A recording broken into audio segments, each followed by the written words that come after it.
Индонезиядагы 9-июлда өткөн президенттик шайлоонун жыйынтыгында Жодо Видодо добуштарынын 53%-ына ээлик кылып, жаңы өлкө башчы болуп шайланды. Шейшемби күнү Видодонун атаандашы Прабово Субианто жыйынтыкты жарыялоодон бир аз эртерээк шайлоо процесси талапка жооп бербеген деген нааразычылыгын билдирди. Тайвандын чыгыш жээгиндеги Тынч океандагы Матмо тайфунунун айынан бир нече үйлөр курап, бир адам каза тапты. Күчтүү шамалдын ылдамдыгы саатына 140 километрге жеткен. Дарактарды сындырып, электр өткөрүүчү зымдарды чыгарган. Катуу жааган жамгыр райондордо суу ташкынын чыгарып, тоолуу аймактарда сел жүргөн. Көбүнчөсү аралдын борбордук бөлүгү жабыр тарткан. Жергиликтүү калк табиаттын мындай көрүнүшүнө көнүп калышкан. Жылына 5-6 тайфун биз үчүн таң калыштуу эмес. Бирок заманбап курулуш булардын баарын эсепке алганына байланыштуу имараттар бекем тургузулат. Ошондуктан табият кырсыгы эч кандай таасир көрсөтө албайт. Менин оюмча, сынган эшиктерди эсепке албаганда баары жакшы болот. Метеорологдордун божомолунда шаршемби күнү кечке жуук тайфун Кытайдын чыгыш провинцияларына жетет. Фуджоу аэропортунда ондогон авиакаттамдар токтотулду. Италия полициясы Африка качкындары сүзүп бара жаткан кайыкта кишилерди мууздаган үчүн 5 кылмышкерди колго түшүрүштү. Кылмыштын жыйынтыгында 140 адам көз жумган. Кайыкта Африкадан жана жакынкы чыгыштан келген качкындардын саны 700дөй эле. Алар Сицилиянын жээгине сүзүп баратышкан. Көп убакытка созулган Италия жээгине карап сүзүп бара жаткан учурда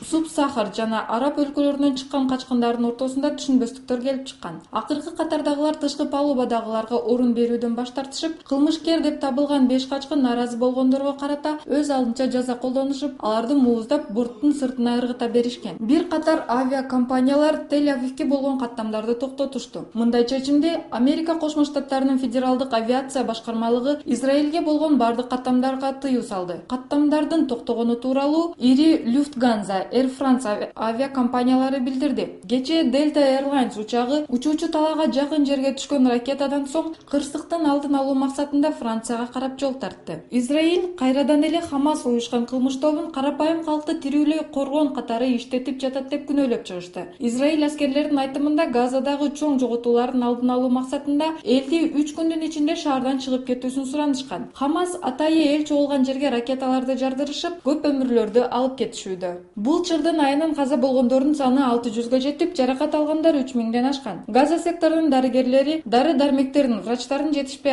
атканын айтып арызданышкан. Израиль бийликтери Хамас инфраструктурасын жок кылуу максатында операцияны токтотпойт. Операцияны өткөрүү учурунда Цахалдын 27 аскер кызматкерлери жана карапайым калктын 2 өкүлү көз жумган. Учурда Еврей өлкөсүнүн аймагындагы ракеталардын атышуулардын саны азайды. Маалыматтарга ылайык, Хамастын аскерлери Израиль аскерлеринин бирин туткунга алышкан, бирок ал азыр тирүү жокпу абалы белгисиз бойдон калууда.